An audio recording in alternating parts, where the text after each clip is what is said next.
जय श्री कृष्णा दोस्तों, किशोरी क्रिएशन से मैं सपना शर्मा आप सभी का हार्दिक स्वागत करती हूँ आपके अपने चैनल पर। दोस्तों, आज के वीडियो में मैं आपके लिए 8वें दिन की कथा के अंतर्गत अध्याय 5 का पहला भाग लेकर के आई हूँ।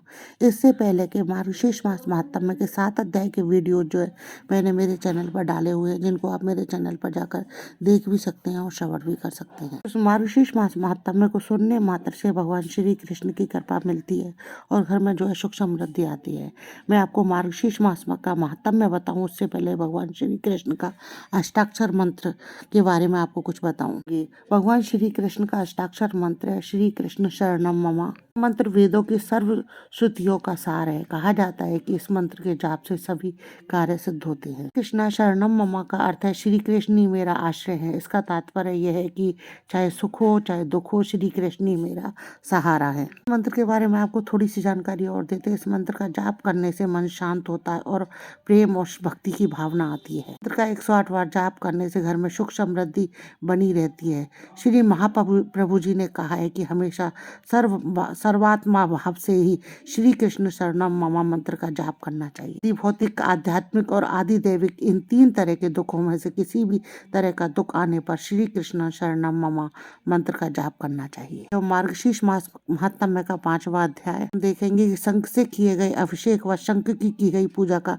क्या फल प्राप्त होता है। इससे पहले हमने जाना कि भगवान ने श्री कृष्ण ने बताया कि मुझ भगवान का ध्यान करना चाहिए। मैं कमल, शंकर, चक्र है। साथ में भगवान के सभी अंगों का वर्णन करते हुए भगवान बताते हैं कि तरह से भगवान का ध्यान करने के बाद अग्रता और पवित्रता के साथ में जो भगवान श्री कृष्ण के मंत्रों का जप करना चाहिए। पश्चात जल का पात्र, शंख, घंटी, दीपक व अन्य इत्यादि की जानकारी उन्होंने दी। की विधि भी जो है विस्तार पूर्वक बताई। वृत्तांत जानते हैं। भगवान ब्रह्मा जी ने पूछा कि हे अच्युत, मुझे बताओ कि पंचामृत से श्री हरि को स्नान कराने से क्या फल मिलता है और शंख जल से स्नान कराने से क्या फल मिलता है। भगवान बोले, यदि मनुष्य मेरे सिर पर दूध की वर्षा करके मुझे स्नान कराए तो कहा जाता है कि प्रत्येक बूंद का फल तो अश्वमेध यज्ञ के बराबर होता है। से स्नान कराया जाए तो दूध से स्नान का फल 10 गुना होता है और घी से स्नान का फल 10 गुना होता है। शहद से स्नान का फल उससे भी 10 गुना होता है। कर से स्नान कराया जाए तो फल और भी अधिक होता है। सुगंधित पुष्पों से मिश्रित जल और मंत्र जप से स्नान कराना सबसे श्रेष्ठ माना गया है। वो में व्याघ्र मुझे 12वें और 15वें दिन गाय के दूध से स्नान कराने से महान पापों का नाश होता है। दूध से दही और आदि पदार्थ बनते हैं।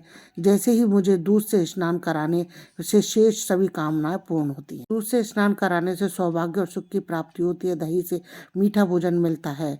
जो मुझे घी से स्नान कराता है वह मेरे लोक यानी वैकुंठ लोक को जाता है। शीश मास में मुझे शहद और शक्कर से स्नान कराता है वह स्वर्ग जाता है।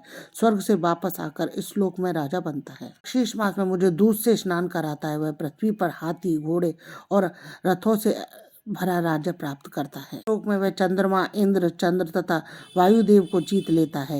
हे पुत्र, मार्गशीर्ष मास में दूध से स्नान कराना उत्तम है। स्नान करने से तेज की प्राप्ति होती है। इससे पुष्टता बढ़ती है।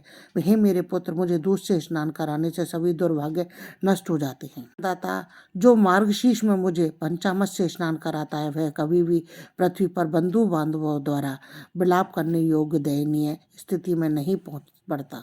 मनुष्य गाढ़े रंग की गाय का दूध पीकर मुझे स्नान कराता है, उस गाढ़े रंग की गाय के दान का फल प्राप्त करता है। कोई गुरु मार्गशीर्ष मास में शंख में तीर्थ जल लेकर उसकी एक बूंद भी से मुझे स्नान कराए तो वह अपने कुल का उद्धार कर देता है। मनुष्य शंख में गाढ़े रंग की गाय का दूध लेकर भक्ति पूर्वक मुझे स्नान कराता है, उसे सभी तीर्थ के दर्शन का फल मिलता है। मनुष्य मार्गशीर्ष मास में शंख में कच्चे चावल जल लेकर मुझे स्नान कराता, उसे सभी तीर्थों के दर्शन का फल मिलता है। शीश मास में 8 शंखों के जल से भगवान को भक्ति पूर्वक स्नान कराता है वह श्रेष्ठ पुरुष होता है। वह मेरे लोक में पूज्य होता है। मेरे पुत्र, जो मुझे 16 शंखों के जल से स्नान कराएगा वह पापों से मुक्त हो जाएगा।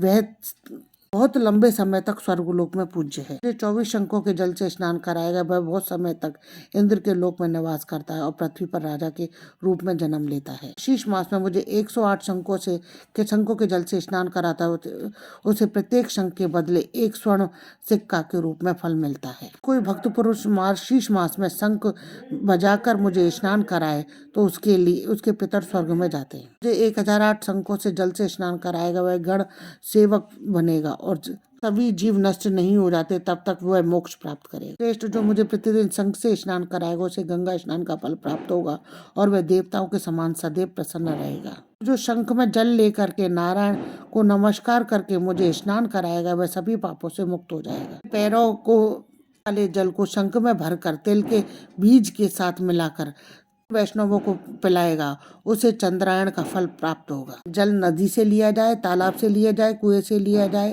तालाब से लिया जाए तो शंख में रखा जाए तो वह गंगा जल के समान बन जाता है। वैष्णव मेरे पांडु जिस जल से भगवान विष्णु के चरण धोए जाते हैं को शंख में रखकर सदैव अपने सिर पर धारण करता है वह मुनि होता है, तप करने वालों में श्रेष्ठ होता है। और मेरी आज्ञा से तीनों लोकों के सभी तीर्थ शंख में निवास करते हैं, इसलिए शंख को सर्वश्रेष्ठ कहा गया है। मार्गशीर्ष मास में जल से भरा शंख हाथ में लेकर इन मंत्रों का उच्चारण करते हुए मुझे स्नान कराता है वह मुझे प्रसन्न करता है। प्रथम भाग में चंद्रमा चंद्र देवता है, उदर में वरुण देवता है और पुष्ट भाग में प्रजापति है, अग्र भाग में गंगा और सरस्वती। नाम का उच्चारण करना चाहिए और मुझे स्नान कराना चाहिए।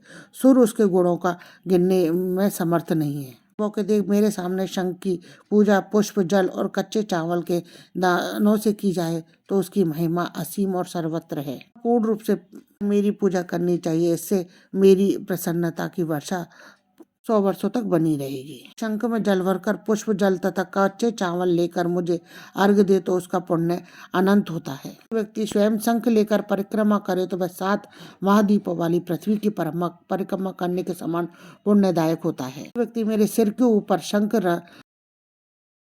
यदि कोई व्यक्ति मेरे सिर के ऊपर शंख घुमाए, शंख के जल से मंदिर को सींचे तो उसके घर में कोई अशुभ नहीं होगा। कोई शंख में पादोदक से पैर धोए जाते हैं लेकर सिर पर लगाए तो चिंता होगी, ना थकावट होगी, ना ही नरक का भय होगा। शंख जल को देख करके दुष्ट आत्माएं, राक्षस, कूष्मांड, भूत, सर्प और दानव 10 दिशाओं की ओर भागते हैं। मनुष्य भक्ति पर मुझे वाद्यों की ध्वनि और मंगलमय गीतों के साथ स्नान कराएगा वह जीते जी मुक्त हो जाएगा। ये स्कंद महापुराण मार्गशीर्ष मास महात्म में शंख पूजा फल पंचम अध्याय संपूर्णम। दोस्तों यदि वीडियो अच्छा लगे तो लाइक शेयर करें, चैनल को सब्सक्राइब करें, पास ही बेल आइकन को दबाएं ताकि आने वाले हर नई वीडियो का नोटिफिकेशन आपको मिल जाए।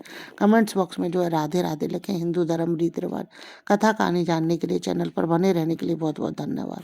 जय श्री कृष्ण दोस्तों, राधे राधे।